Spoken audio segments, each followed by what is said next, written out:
If there is no God establishing a right and wrong, then there is no right and wrong because there is no law that we're conforming ourselves to. We're just doing stuff, all right?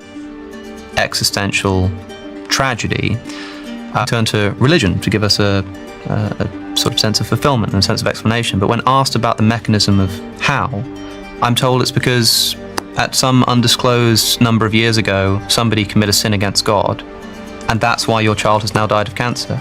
There are millions of people who listen to this show.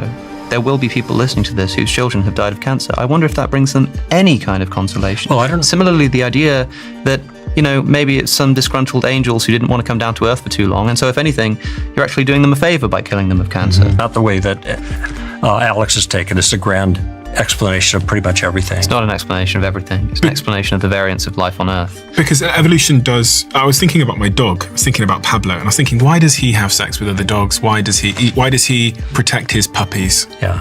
Why does he do these things that...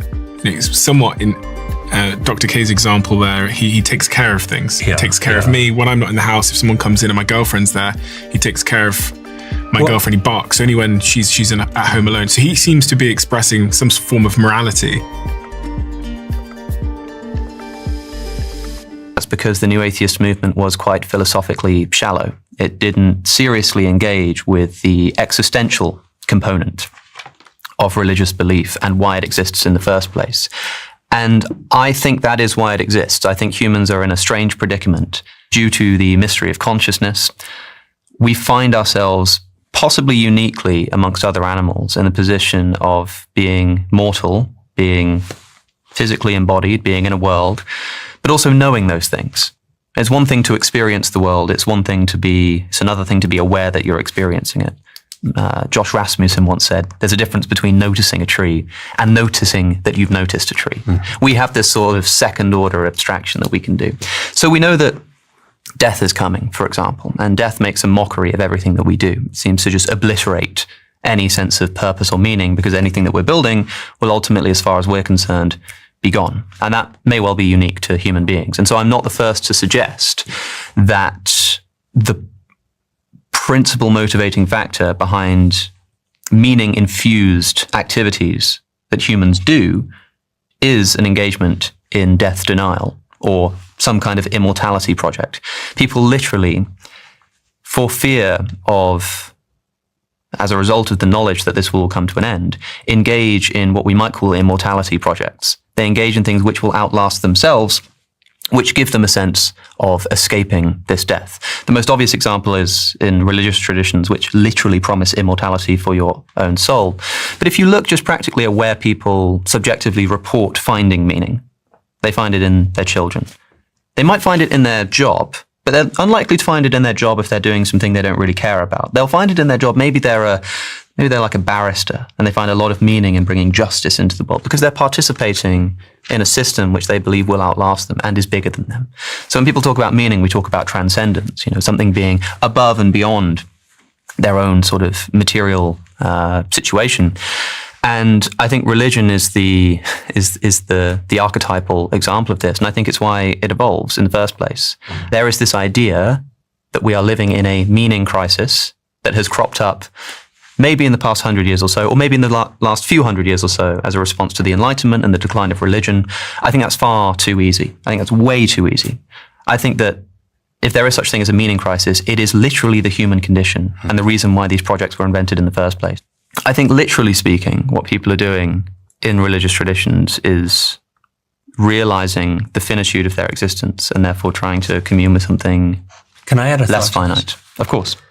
We have this hunger, and I have no reason to believe that any naturalistic explanation can explain the consciousness's hunger for meaning and significance, because that's all propositional. It's not molecules in motion. What's naturalistic mean? Naturalistic just means nature, and that's all there is, basically.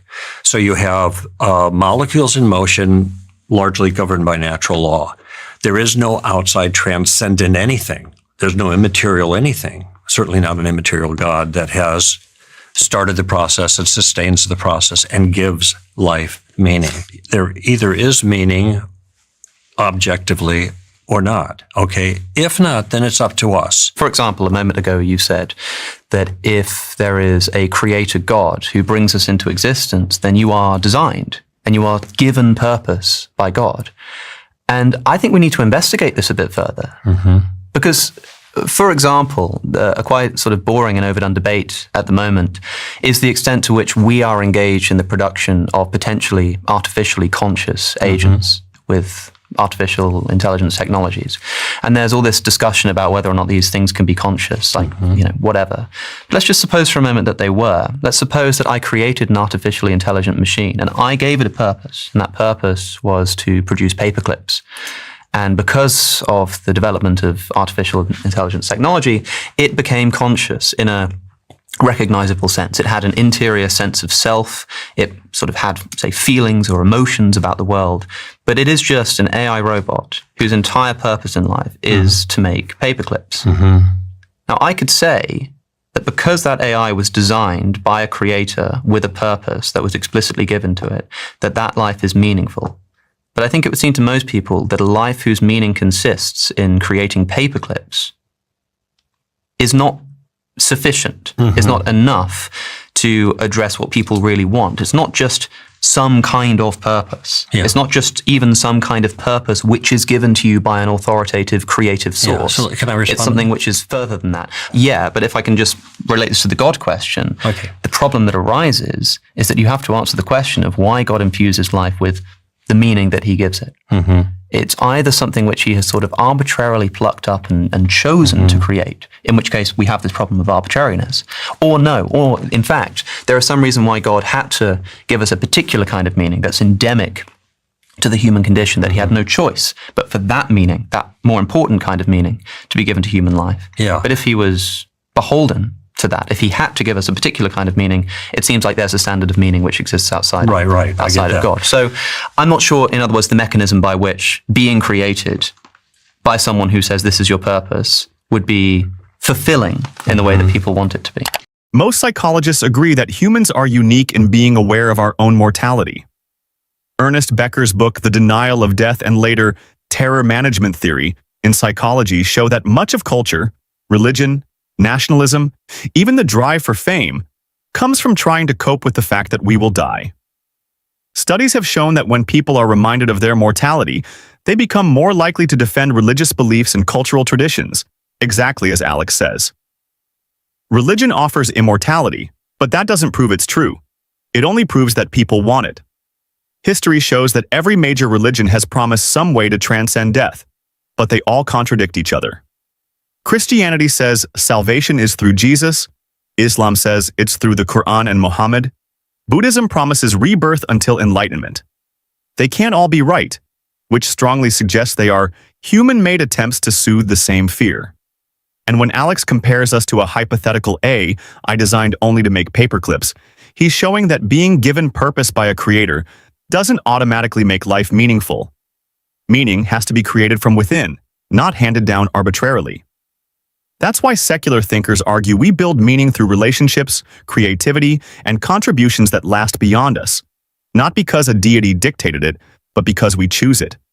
A solution to that moment of suffering. So if my parents end up dying someday, which I'm sure they will, I will believe that they are still alive and they are somewhere and they're fine, which will ease my suffering. So I agree with Alex in that regard. The problem I have is in order to adopt that view, I need to believe it. It's true. People aren't very good at lying to themselves. And also when you talk about my friend in Dubai has had this experience, he now feels better. He could have well felt better, I believe, if he had, believed that Islam was true and become a Muslim.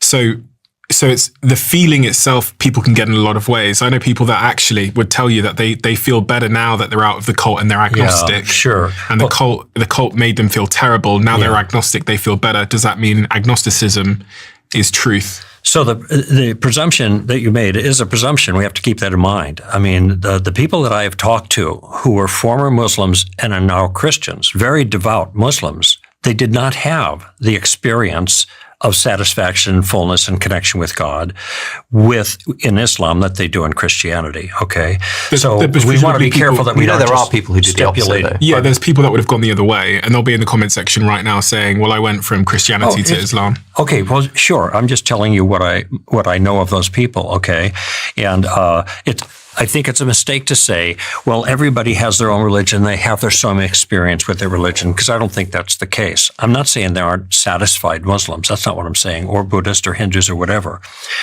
What I'm saying is there is an evidential element to the changed life, okay, and it may not be decisive. There may be other things that are involved, okay. I do think that for many Christians, I think you've made this point in the past too, it's the experience with God that makes the difference. But it's not that the other evidences for the existence of God, maybe philosophical type of evidence, haven't made a difference. Because I've talked to lots of people where they have made the difference, moving them in that direction. The point there that it's evidential, that's a presumption. What I mean by evidential is that there is information that can be brought to bear that seems to be evidence indicating that the belief system is true. It's is that accurate. A presumption?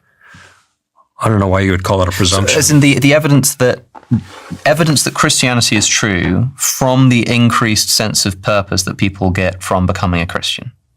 I think that's one of the evidence. It's a subjective evidence, yeah. So it's evidence of the truth of Christianity. Well, I wouldn't build the whole thing. But it's evidence. It's contributing evidence to the actual truth of think of it Christianity this way. as a worldview. If the story of reality is simply that God made us to be with Him, and then we find the way that God intends for us to connect with Him, principally through forgiveness and be restored to our relationship with the Father, and then that gives us, when we do that, a deep sense of satisfaction. I do think that's evidential. You know, in Alex Field, he could explain that through neuroscience, right? Serotonin, dopamine, endorphins. Yeah, so can I go back to something real quick? Go ahead. So, I was thinking about the Sisyphus example. Yes. And I was just thinking to myself, so many people go to the gym to do futile physical activity. But not on its own for eternity with no sense in which it's improving their life, right? Imagine going to the gym and not only is it not making you healthier, it's actually just making you fatter, and you have to do it forever, for the rest of eternity, for no reason, with no end. And then somebody says, well, all you've got to do is imagine that person being happy. Yeah, so that's kind of interesting, because then that presumes that the attitude through which you approach the action is what determines it. Determines what? Determines whether you're happy or not, right? So every time you eat, you buy yourself a trip to the toilet. This is something you can never escape. Sure. It is true for all time. And yet, how do you feel about going to the toilet? Maybe I'm misunderstanding what you're getting at. So I think it's interesting, right? Because the problem of Sisyphus is in the way that he views it. And this is exactly why I think the paperclip example is actually such a good one, because I think what we find when we look at some of these things like radical acceptance, dialectical behavioral therapy, sort of the ways in which people become happy despite the fact that there are painful things in life, it is an attitudinal shift. Totally. I think one of the reasons why it might seem like we keep talking across purposes is because I think you are offering an explanation for why people feel a particular way, and I'm trying to see whether those feelings are, shall we say, philosophically validated, whether they are those feelings are sensitive to truth. If the way you feel about the world is accurate. So I can perfectly understand that it's possible for Sisyphus to be happy. What I'm saying is that I think that the philosophical underpinning that would be required for him to be content in that condition is unsatisfying, at least to me. So what is a philosophical truth? It doesn't have to. I mean, maybe I shouldn't say philosophical truth, but I mean to separate it from what you might describe as like a neurological truth, which is to say it could be true that your brain believes this or believes that based on this or that condition. I'm saying that totally. But what I'm interested in is the thing that it believes. Is it true or false?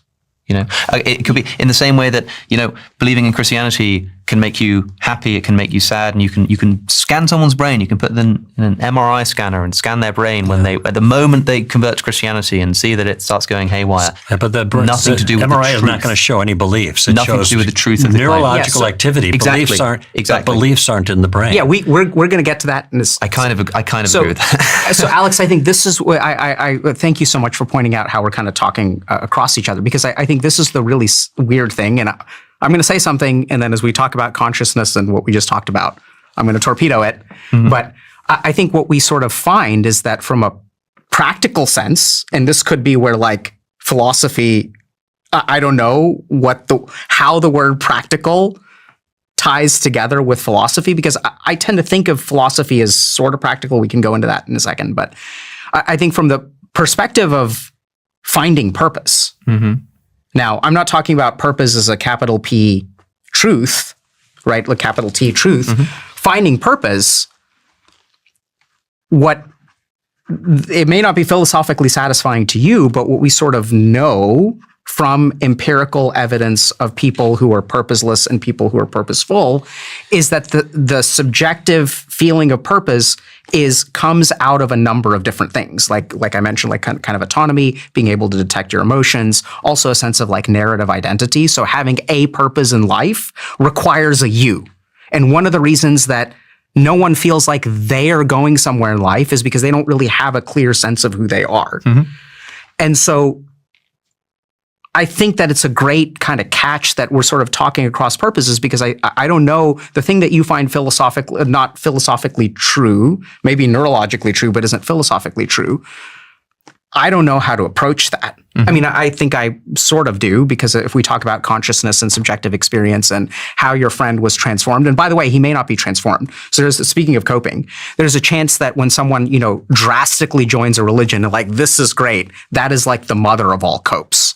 Right? So sometimes it's not identity formation, it's actually identification, where like, I'm going to join this team and now I'm on this team. And now that I have this team, now I know who I am. Now I have a purpose, like everything kind of gets laid out. But oftentimes this is also why religion is not like 100% at giving people happiness and things like that, because there is an internal subjective experience of a relationship with God or something like that, which I think we can segue to consciousness. That's ultimately what determines whether you feel really good about it. Religious people often claim that their sense of peace or joy is evidence that their beliefs are true. But feeling comforted doesn't make something fact. Neuroscience shows that powerful emotional states, like a conversion moment or a deep prayer, activate dopamine and serotonin pathways in the brain. The same brain activity happens when people fall in love, meditate, or even take psychedelic drugs. A chemical rush in the brain is evidence of altered experience, not proof of divine truth.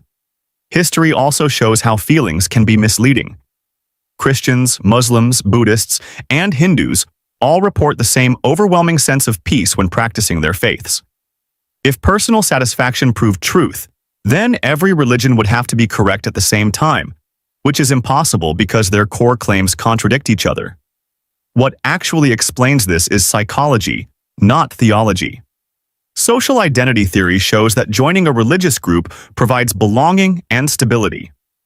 In moments of suffering, that structure feels like meaning, but it's not evidence that the beliefs are objectively true. Even philosophers like Albert Camus warned against coping illusions. His famous Sisyphus analogy argued that people can learn to live without ultimate meaning by changing their attitude toward life's struggle, rather than inventing stories to escape it. Modern therapies like dialectical behavioral therapy echo this by teaching people to accept pain and still build a purposeful life. That's why agnosticism and atheism aren't empty. They are honest. They recognize that comfort isn't the same as truth, and meaning has to be built from our choices, not handed down by dogma. My sense is that God made us for that purpose: be fruitful, multiply, subdue. And subdue doesn't mean rape the earth. It means to work productively what God has given us to serve. Now, somebody can get married and stay married and have children and fulfill that purpose there and be very satisfied in doing it, as opposed to all kinds of other variations that's just going to mess up their life. And they're going to experience satisfaction and fulfillment in it. But that's because they're, in a certain sense, They're doing the things that God has made human beings to do so that they would flourish. It's just like you can think of it in very mechanistic terms. You have a vehicle that's meant to operate a certain way, and if you do the things properly for that vehicle, it's going to run well and do. So I can have a grand feeling of purpose if I do many of the things that are considered virtuous within Scripture without needing to believe. Yeah, you could still be virtuous. Certainly, you can do those things. My argument, and this is what I was getting at a little earlier, Dr. K, is that if there is no God establishing a right and wrong, then there is no right and wrong because there is no law that we're conforming ourselves to. We're just doing stuff, all right? Now, if you believe the sort of evolutionary perspective on I don't. this, taken as a whole, I don't. Not the way that Alex has taken. It's a grand explanation of pretty much everything. It's not an explanation of everything. It's an explanation of the variance of life on Earth. because evolution does. I was thinking about my dog. I was thinking about Pablo, and I was thinking, why does he have sex with other dogs? Why does he eat? Why does he protect his puppies? Yeah. Why does he do these things that, somewhat in Dr. K's example there, he takes care of things. He takes care of me when I'm not in the house. If someone comes in and my girlfriend's there, he takes care of my girlfriend. He barks only when she's at home alone. So he seems to be expressing some form of morality. He seems to understand his own sort of idea of right and wrong. But I wouldn't characterize it that way, as if he's thinking, I ought to do this, and if I don't do that, then I'm doing something wrong. I think animals have instincts that they're imbued with that can be influenced by natural factors to some degree, I guess. But they are made for purposes, and this is the reason that many of the creatures act the way they do is because of these very sophisticated instincts that allow them to get along in life and do well. Survive and reproduce. But I don't have any reason to think that survive and reproduce, of course. But So I don't have any reason to think that they're thinking I'm doing the moral thing. And if they didn't do the thing that we would be, it would be appropriate to accuse them of doing something immoral, vice or whatever. History's almost shown that even in times where we look back and go, that was not the moral thing, like, Nazis in World War II, they acted in a way that was helped them survive in the context they were in. So the Nazi that would go to the concentration camp and then come home and be really nice to his family, he thought he was doing the right thing. This is why one of the reasons I think this is the evolutionary explanation is inadequate, okay? Because it seems that there are lots of things that people do that seem to be good for them or for their tribe that characteristically we'll look at and we'll assess it. And the assessment is that is wrong, it's evil, it's wicked. And I think that our assessments are reliable in that regard, okay? That we have moral intuitions that allow us to see things that are real about that. And these things are relatively universal. I mean, it doesn't matter where you live or when you live, people are asking the question about the problem of evil in the world, okay? And I think it's the because definition of what evil was seems to change over time. Because I wouldn't be sat at this table a couple hundred years ago because I'm black. And everybody at the time thought that was the right thing. They didn't think that was an evil thing at the time. Well, everybody at the time didn't think that. But there are going to be social mores and that are going to change over time, and people do respond in different ways. But just because you have variations in the way people believe about morality doesn't mean that there isn't a morality that's a sound morality. And C.S. Lewis has done a study of this, looked at the kinds of things that seem to transcend culture in terms of assessments, moral assessments that seem to be true about every culture. A lot of times the differences are not differences in moral facts, but they're like the morality has actually changed, but a difference in perception, okay? So what counts as heroism in some cases would not count as heroism in other cases, even though heroism is considered a noble kind of thing. I've been waiting for an opportunity to rewind to the fact that we just brushed over two of what I think are the best available, at least the first that came to mind, explanations as to why children get cancer. And I just wondered, as a question, whether you consider whether your explanation sounds to you as your explanation sounds to you, as I think both of them sound to me, and I don't know how they sound to you, Stephen. But the idea that the thing that we are most fundamentally confronted with, I think, on an existential level, is suffering. And there's our own suffering, and then there's the suffering of others, and the seemingly meaningless suffering of a child who's undergoing cancer and does not survive it. And I'm told that in the face of such existential tragedy, turn to religion to give us a sort of sense of fulfillment and a sense of explanation. But when asked about the mechanism of how, I'm told it's because at some undisclosed number of years ago, somebody committed a sin against God, and that's why your child has now died of cancer. There are millions of people who listen to this show. There will be people listening to this whose children have died of cancer. I wonder if that brings them any kind of consolation. Well, I don't. Similarly, the idea that, maybe it's some disgruntled angels who didn't want to come down to earth for too long. And so if anything, you're actually doing them a favor by killing them of cancer. Mm-hmm. I don't know if that's bringing the kind of fulfillment people are looking for. What's your answer to that? I don't think I have one, but I don't like people professing that they do have an answer, but when it comes down to it, actually saying something which I think will provide the opposite effect. Mm-hmm. And I don't mean this personally. I mean as a point of religious explanation. The idea that this is going to bring comfort. Everyone's going to get a chance to respond to this. So. The idea that this even approximates an explanation as to why this happens. I would ask you to consider what you find more likely if we assume that we are essentially existing here as accidental organisms just competing in a struggle for survival with no endowed meaning or supervision.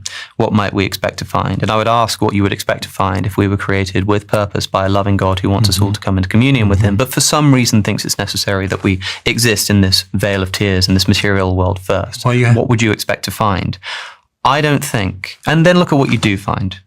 Look at what you do find in the natural world. Even if you just take into consideration non-human animal suffering, just an unfathomable amount of negative experience for seemingly no reason. Not to mention the fact that children are getting cancer, as you say, and as you've already alluded to, there are evils that humans commit, like the Holocaust, but there are evils which they don't, like earthquakes and tsunamis and the like. Well, I don't think we would expect to see any of this if we assume that hypothesis. But if we assume that we are just accidentally existing organisms in a struggle for survival, not only do we explain this, but we also come to expect it. So I think it provides a much better explanation. That is not to say justification. The idea, we were talking about evolution, you said that the problem that you have with the Darwinian worldview is that it seems to favor survival of the fittest, and yet there are things which evolution seems to point to that we would morally condemn. Well, of course, because evolution by natural selection is an explanation for how things got the way they were. It's in no way a justification for behaviors. It doesn't even function that way. No scientific theory of why things happen are any kind of justification, any more than Newton's laws of gravity are a justification, a moral justification for the motion of the planets. That's, of course, it's not the case. It's just an explanation. But I just really want to drive home this point, that it has to do more. If you want religious traditions to do what you claim that they do, which is provide existential comfort for people who are suffering, you have to do more in the face of children dying of cancer than some reference to mythical human beings who existed or in a way that is completely unintelligible. Christians argue morality only comes from God, but history shows otherwise. The Bible itself once defended practices we now see as immoral. In Exodus 21:20-21, slavery is permitted if the slave survives a beating.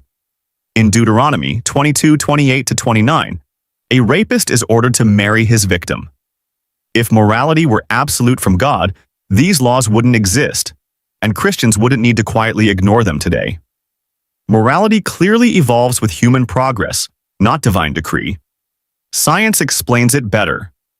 Our sense of right and wrong comes from the brain. Studies show the prefrontal cortex lights up when we make moral judgments, proving morality is rooted in evolution and social cooperation. Even animals show this. Dogs protect their families and elephants mourn their dead, without any belief in Scripture. And suffering makes the problem worse. Religion claims cancer in children exists because of Adam's sin, Romans 5:12, or Satan's influence, 1 Peter 5:8. But that doesn't match reality.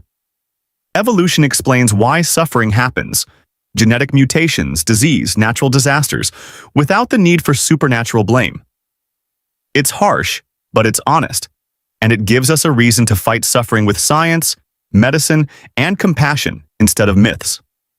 So here's the real question. If we see endless suffering and moral contradictions in the Bible, does the evidence point to a loving God or to a natural world that humans must make sense of themselves? Comment your thoughts below, and if this made you think, hit like and subscribe to keep the conversation going. I want you to ask yourself, whereabouts in religion do you get it? Which religion do you get it from? They're all different. If you get it from the Judeo-Christian Islamic tradition, then I beg you, don't get it from your holy book, because it's, to repeat that opening line of chapter 2 of my book, the morality you will get from your holy book is hideous. Don't get it from your holy book. Don't get it from sucking up to your God. Don't get it from saying, oh, I'm terrified of going to hell, so I'd better be good. That's a very ignoble reason to be good. Instead, be good for good reasons. Be good for the reason that you've decided, together with other people, the society we want to live in, a decent, humane society, not one based on absolutism, not one based on holy books, and not one based on sucking up to looking over your shoulder to the divine spy camera in the sky. Oh, Salman Rushdie got what he asked for. He deserved what he got. And politicians.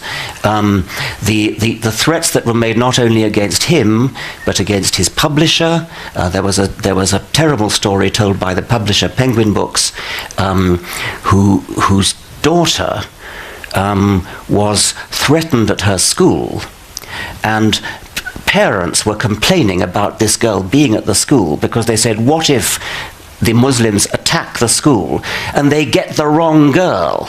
So the publisher of Penguin said, the wrong girl? Who is the right girl in that case? Richard, this is where you and I take a stand side by side. Yeah, absolutely. We really do. Yeah. I am not going to allow my religious beliefs to say that there should not be freedom to challenge those beliefs or any beliefs, because without a free society, truth will never emerge from conversation. Yeah, thank you. In which case, may I suggest that it's not right to take offence and accuse someone of being anti-Semitic when all they've actually done is challenge your belief. I mentioning that someone is don't anti-Semitic think is a Richard very is remotely accusation. anti-Semitic. He's a really, really nice guy. Please understand that. I love this man. I really do. But when I read this book, I said, that is not Richard speaking. That's 1,700 years of what is technically known as the Adversos Judaeos literature. It was me speaking. And I confess I was totally ignorant of the 1,700 years of which you speak, and I'm sorry about that. But nevertheless, I think the moral values that are embodied in the behavior of the God of the Old Testament are very deplorable indeed.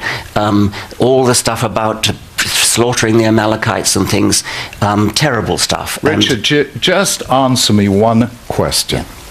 How many Jewish commentaries to the Bible did you read before writing that paragraph? I fully accept that enlightened Jewish commentators would repudiate these horrific stories. I wasn't talking about them. I'm talking about the God of the Old Testament as he actually appears in the text of the Old Testament. You regard anyone who reads the Bible literally as a fundamentalist, so please don't read the Bible as a fundamentalist. 40% of the American people read it as fundamentalists. I agree, and I'm as terrified of that as you are. Yes. I'm going to take a question. There's a student near the back there.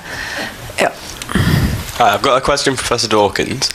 I was just wondering if you see any sort of positive social contribution for religion whatsoever, and whether in like an ideal world for you would have religion exist whatsoever.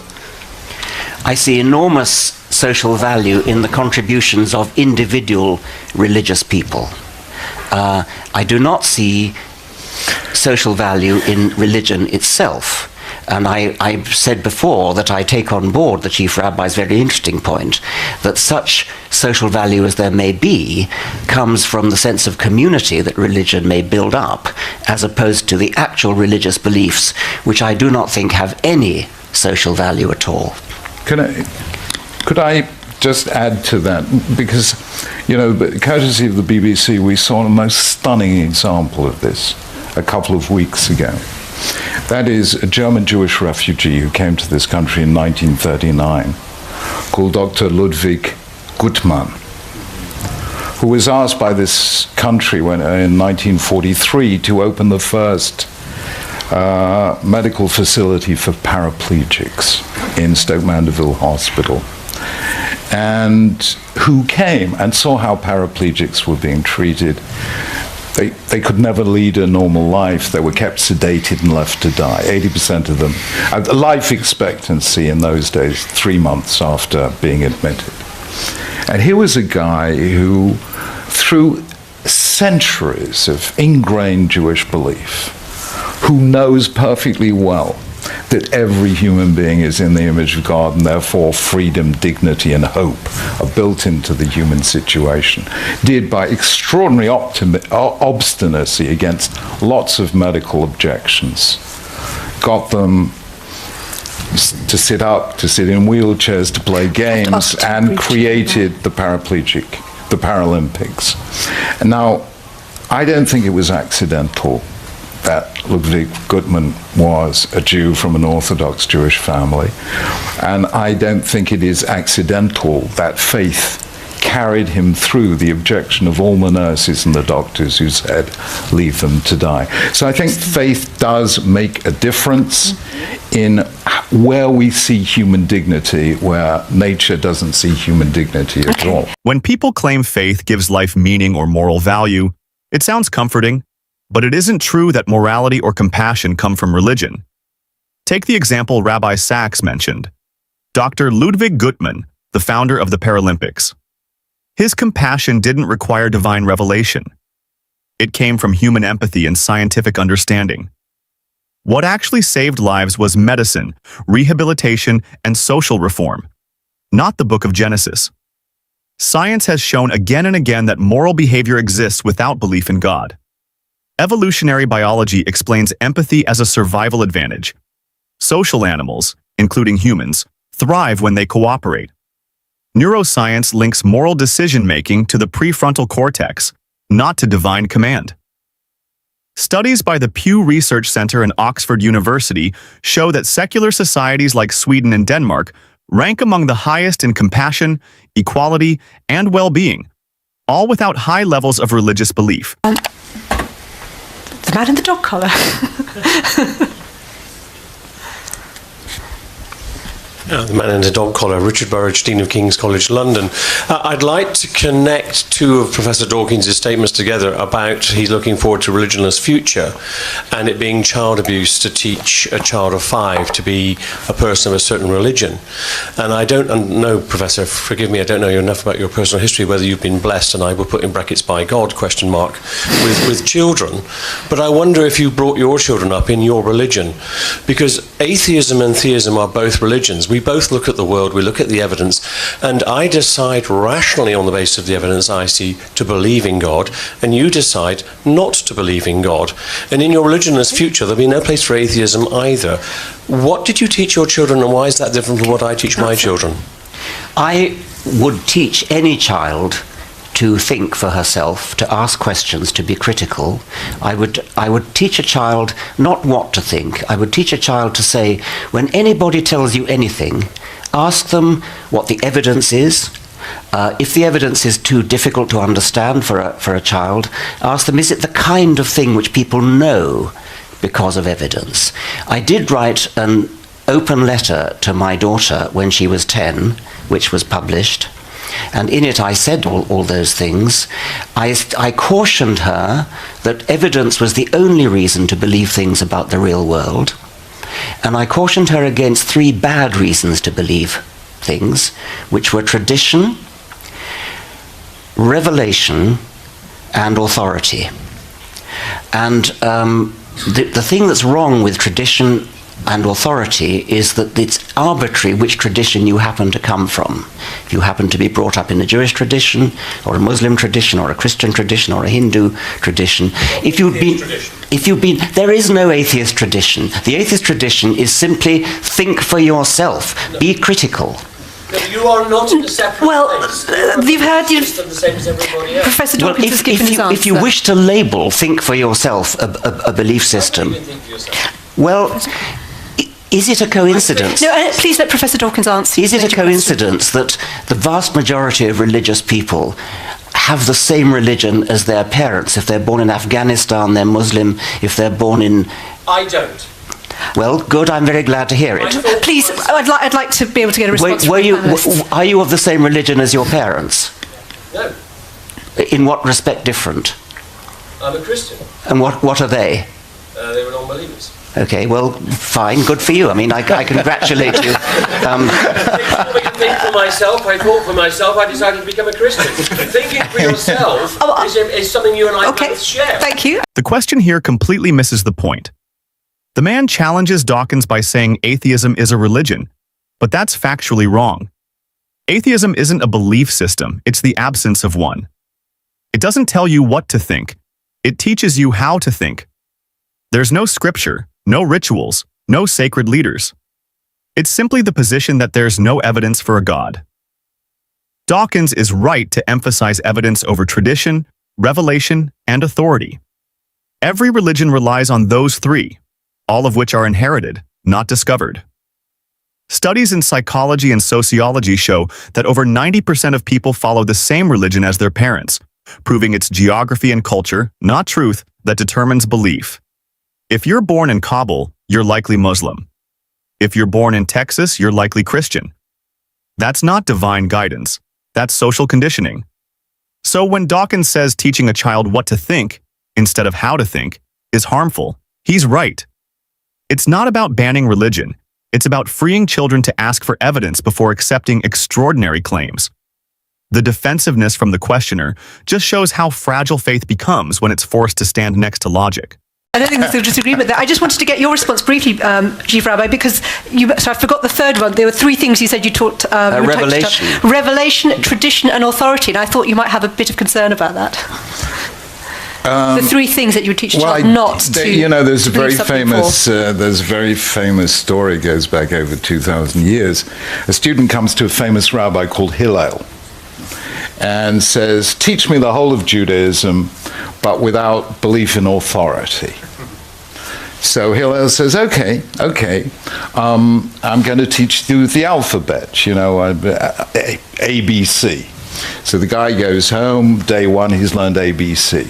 The next day he comes for the second lesson, and Hillel says, I'm going to teach you the alphabet. It goes CBA. And the man says, hang on, yesterday you said ABC, and now you say CBA. Which is it? And Hillel says, well, you see, you've got to rely on me to learn even the alphabet. So I think you probably need to accept some authority before you can believe anything. Thank you. We have time for one more. I'm going to take the young man in the middle here. Go ahead. Thanks. I'm Tom Fawcett from Stockport Grammar School, and I have a question for Professor Dawkins, if that'd be okay. I wouldn't claim that a belief in a deity is necessary to have morality.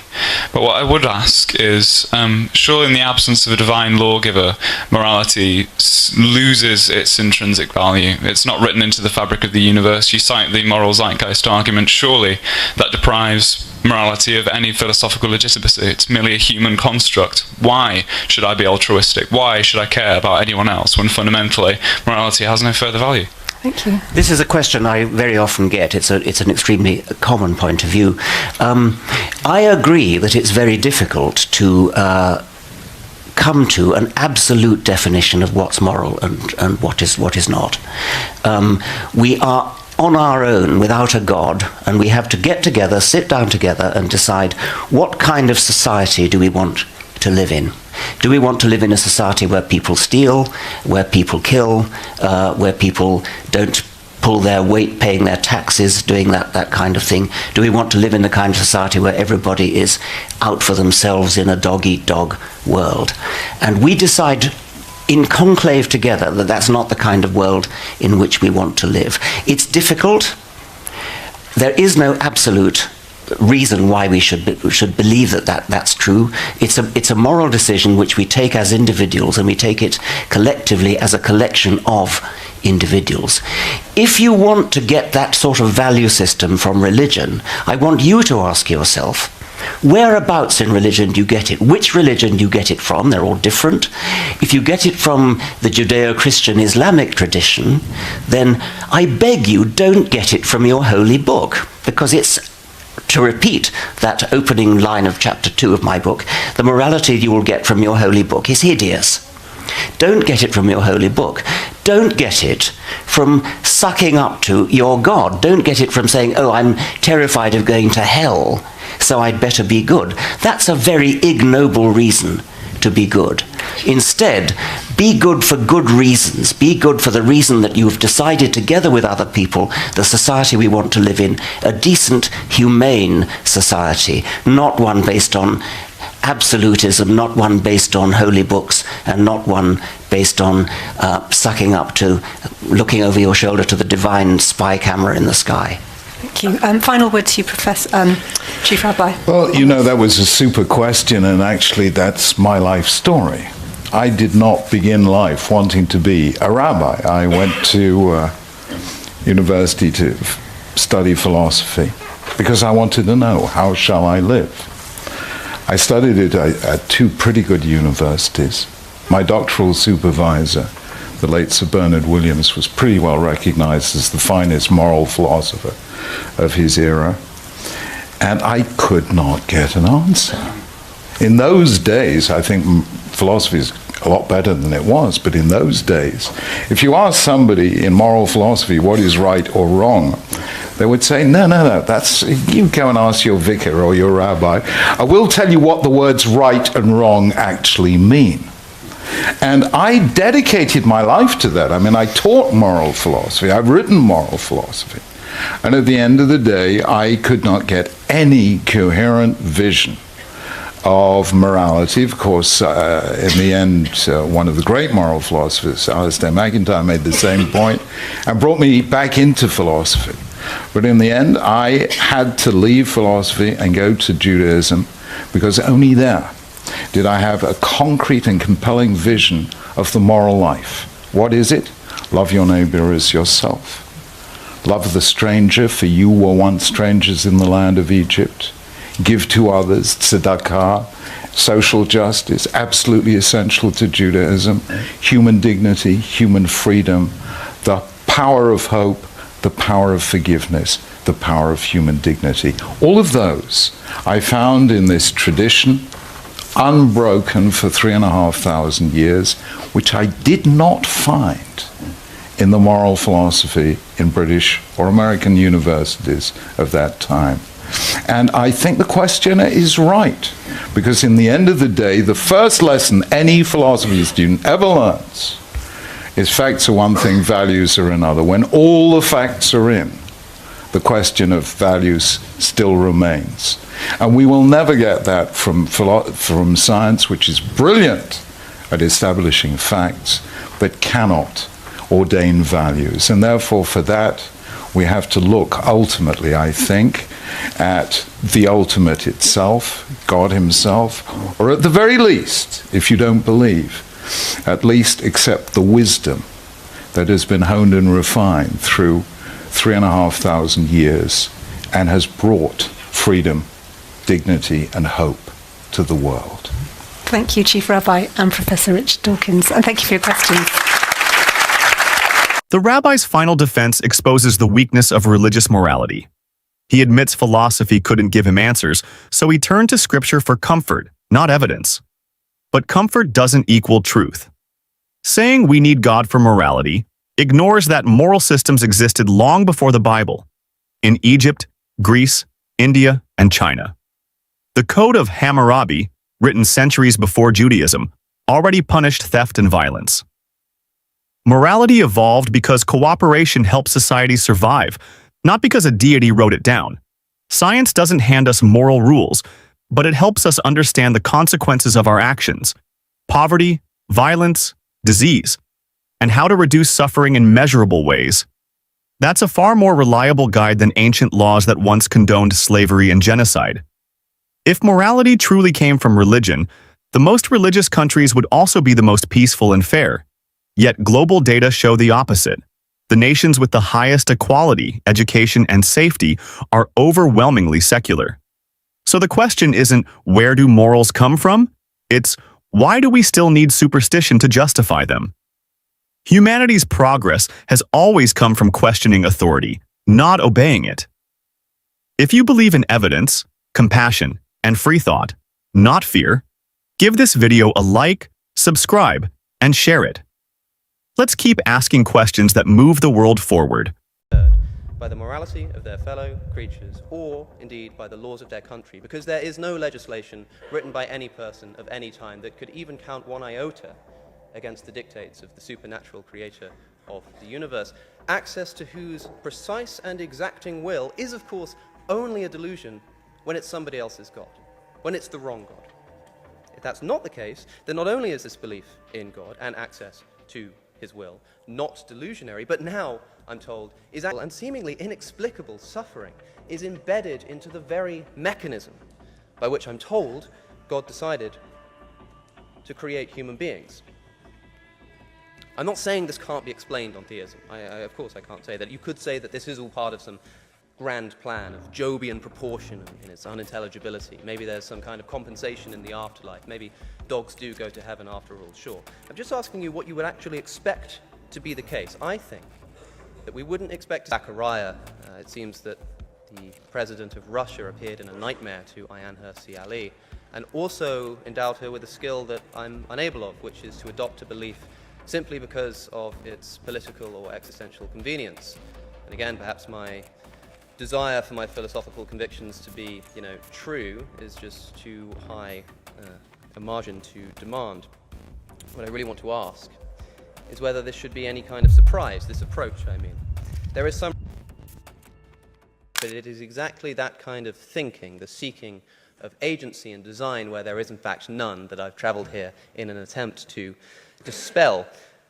We've heard a lot about arguments, but as a psychological phenomenon, I wonder how relevant these really are to God belief. That is, when you hear somebody recounting a conversion story, how often does it really begin with premise one?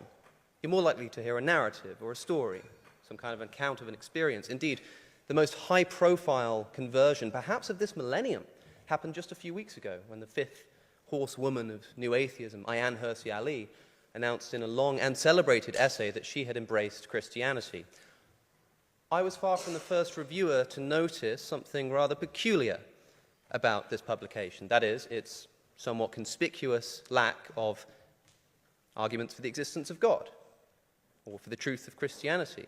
Instead, she devoted the entire thing to talking about culture. She talked about the looming threats of Russia and China, of global Islamism, of wokeism. I think that an essay which mentions Osama bin Laden, Vladimir Putin, and indeed Professor Richard Dawkins, exactly as many times as it mentions Jesus Christ, might tell us that we're looking at a conversion that is at best insensitive to the truth claims of religious belief, and instead an attempt to escape, or a result, I should say, of a desire to escape certain unfortunate social realities. That is where God appeared in a dream to Joseph or to Zachariah. It seems that the president of Russia appeared in a nightmare to Ayaan Hirsi Ali and also endowed her with a skill that I'm unable of, which is to adopt a belief simply because of its political or existential convenience. And again, perhaps my desire for my philosophical convictions to be, true is just too high a margin to demand. What I really want to ask is whether this should be any kind of surprise, this approach, I mean. There is some recognition, even amongst the religious, that this is, at least in part, what religion does, what religion is. It provides some kind of unifying ethic to suppress the more depraved elements of our human nature. Evelyn Waugh was once asked how he reconciled his private hedonism and gluttony. He was accused of being rude and self-indulgent, how he reconciles this with his professed Christianity. He accepted the charge and simply said, "Can you imagine how much worse I would be if I wasn't a Catholic?" Fair enough. I think that I'm far from the first to suggest that religion is in essence nothing more than a mimetic entity that serves some kind of social purpose like this, that's what it's for, but isn't actually true. And I'm glad to hear that at least one member of the opposition this evening seems to... Alex O'Connor opens by questioning whether arguments really matter to belief in God. Conversions rarely begin with syllogisms. They begin with fear, crisis, or cultural pressure. Psychologists like Pascal Boyer show that belief often springs from our instinct to see agency where none exists. That is the soil in which faith grows. He points to Ayaan Hirsi Ali's much-discussed conversion. Her essay did not defend the resurrection or the divinity of Christ. It spoke instead of Russia, China, Islamism, and wokeism. Jesus was mentioned as often as Vladimir Putin. This was not a case for truth, but a political diagnosis dressed up as religion. Historically, this is familiar. Faith thrives in instability, not because it proves anything, but because it offers order when society feels under threat. Even believers admit this. Evelyn Waugh, challenged over his vices, replied not that Catholicism made him good, but that it stopped him being worse. That is utility, not revelation.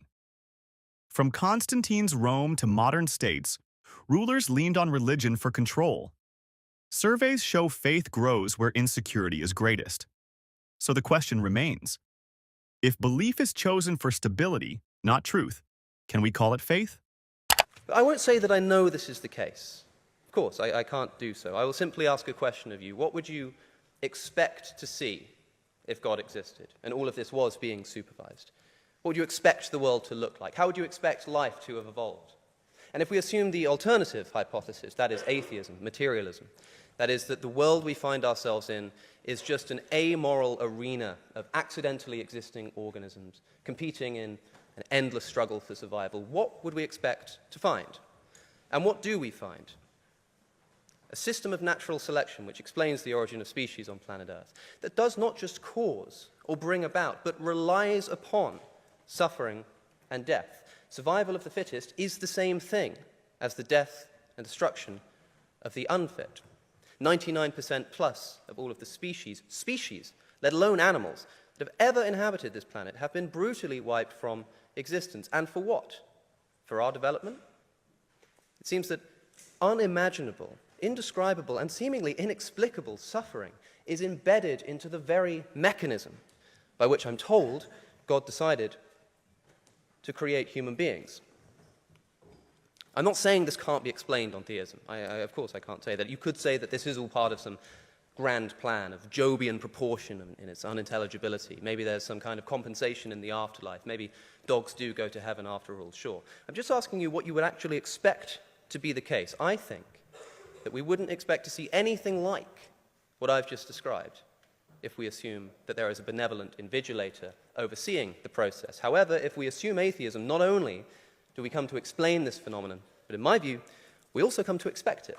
Alex O'Connor asks the House to confront a basic question. If the universe was designed and supervised by a loving God, what would we expect to see? A world shaped by care, mercy, or balance. But the world we actually inhabit tells a different story. One built on waste, violence, and extinction. The numbers are stark. More than 99% of all species that have ever lived are gone. Entire branches of life were wiped out long before humans appeared, not by moral failure, but by starvation, predation, or catastrophe. The fossil record preserves scenes of unimaginable brutality, parasites frozen in amber feeding on their hosts, mass graves of animals starved or drowned, whole ecosystems obliterated overnight. Natural selection, the engine of life, does not merely allow suffering, it requires it. The strong live because the weak perish and the cycle never ends. This is not a marginal issue. It is the very mechanism through which life develops. The Permian-Triassic extinction killed almost 90% of marine species. The Cretaceous extinction erased the dinosaurs. Countless smaller die-offs litter the timeline of Earth. Evolution is written in the language of death, and every living thing exists because others did not survive. To call this a grand design is to say that cruelty itself was chosen as the instrument of creation, baked into the process from the very beginning. Believers may appeal to mystery, arguing that such suffering is part of a divine plan beyond human understanding, or that compensation awaits in another life. But mystery is not evidence. Job was told his suffering had no explanation he could grasp. Today, we are told the same, even as data shows that predation, parasitism, genetic disease, and natural disaster are not errors but central features of the system. And if suffering is somehow necessary, then God must be responsible for designing necessity itself. Historically, Theologians have wrestled with this problem of evil for centuries, from Augustine's attempt to pin suffering on human sin to Leibniz's claim that this is the best of all possible worlds. Yet both collapse under the evidence of natural history, which makes clear that agony long predates human beings. Predation existed hundreds of millions of years before Adam and Eve were imagined. The struggle for survival was not punishment, it was nature. Philosophers like David Hume saw this clearly, arguing that a world designed by benevolence would not require hurricanes, parasites, and famine to sustain itself. Even Darwin himself described natural selection as a process marked by endless suffering, writing of nature as a battlefield where famine and death were constant forces shaping life. O'Connor leaves the chamber with this challenge. When the structure of life is built on extinction, agony, and relentless competition, can we honestly say it points to divine benevolence? Or is it time to recognize that the universe we see is not supervised with care, but indifferent to suffering from the very beginning? However, if the truth of theism is indeed as plain and graspable as many on the opposition would doubtless like to suggest this evening, then I must ask why religious belief has traditionally, if not essentially delusional in essence, relied so heavily on, if you like, non-rational modes of convincing. A sign as sure as they come of delusional belief is an inability to muster and a resistance against rational defense of that belief, especially in the face of challenge, and most evident when the threat or enforcement, indeed, of suppression or physical violence is substituted in its place. That is the place of rational argument. And this hardly needs explication. Just 600 feet from the door of this chamber, there's an easily missable cross on the floor of Broad Street, which marks the spot where 3 bishops of the Church of England were burned at the stake. Not even for being the wrong religion, but so close, the wrong denomination, the wrong interpretation of the words. Doctrinal disputes like this have a long and violent history within the religious tradition, and I think it's worth asking why that's the case. Oh, you think that the Son proceeds from the Father alone, not the Father and the Holy Spirit. Oh, you're about to find out as you meet your Maker. Wherever religious authorities have had the political power to do so, I would say, and found the threat of otherworldly hellfire to have somewhat lost its efficacy on certain people, then they provide, shall we say, a corporeal simulacrum of this, bringing the flames into our own vale of tears, providing a very worldly inferno to ready the heretic for the inferno that's to come in Hades. Reducing heretics to literal ashes, in the full view of anybody else who might have the temerity to question or to challenge the authority and compassion of the Church. Why might a religious tradition, which I'm told is balanced upon reason and provability, evolve such a knee-jerk mortal resistance to freedom of thought? Of course, in our modern age, where the state is no longer the principal auxiliary of religious violence, I of course understand that that's the case. This is something that happened hundreds of years ago.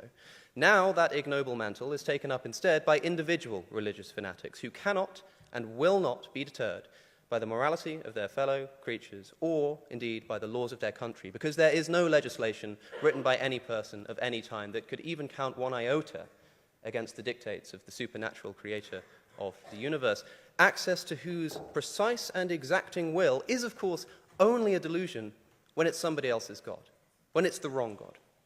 If that's not the case, then not only is this belief in God and access to his will not delusionary, but now, I'm told, is actually a prerequisite for reason, for science, for morality, all of the noble pursuits that humanity entertains. This despite the fact that most of the important developments historically in all of these areas have regularly been made by dissidents who subverted the clerical authoritarianism of the very religious traditions that now wish to claim these developments as their own. Touch scandalous, I think you'll agree. I hope you'll agree, I should say. Again, I can simply ask you what best explains this psychological condition. Might this suppressive and censorial historical attitude, which seems essentially tied to the history of religious thought, be compatible with the truth of religious claims? Of course, absolutely. Is it better explained by an inability to provide serious and conclusive rational defenses of those beliefs? Maybe. Might this also explain the characteristic taboo on the criticism of people's religious belief that survives with us in many ways to this day? Perhaps also, I'm not sure. Might this also explain why faith, as we've already heard, that is, belief without evidence, just reflect on that for a moment, might it also explain why this is proposed as a virtue, and indeed the foundation of belief in God? Blessed, after all, are those who believe without seeing. I don't know. It's not really for someone like myself. Alex O'Connor makes a sharp point, and history backs him up. He asks why, if religious belief is grounded in reason, it has so often been defended through suppression and violence instead of argument. The record is clear. In Oxford, a small cross on Broad Street marks where 3 bishops were burned in 1555, not for rejecting Christianity, but for following the wrong version of it. Across Europe, thousands more were executed in the name of orthodoxy. The Spanish Inquisition put tens of thousands to death. The 30 Years' War, rooted in sectarian conflict, killed an estimated 8 million people. These were not debates won with reason. They were silenced with fire and steel, leaving generations fearful of questioning authority or exploring forbidden ideas that threatened power. Alex reminds us this pattern continued for centuries. Galileo was threatened for teaching that the Earth moved around the sun. Giordano Bruno was burned alive for imagining an infinite universe. Spinoza was excommunicated for challenging Scripture. Again and again, progress came from those who dared to think against the institutions of faith, not because of them, and often at immense personal risk to reputation, freedom, and life itself. And while states no longer burn heretics, the impulse remains. Religious extremists still justify violence with appeals to divine will, convinced that no human law can override their God. History shows this is not an accident. It is the consistent result of a system that elevates obedience over evidence and treats questioning as a crime against the sacred order. O'Connor's question cuts deep.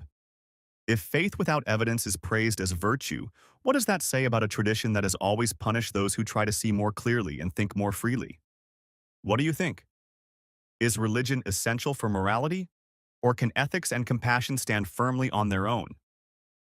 Share your perspective in the comments, and if this sparked new ideas, remember to like, subscribe, and share to keep the discussion alive.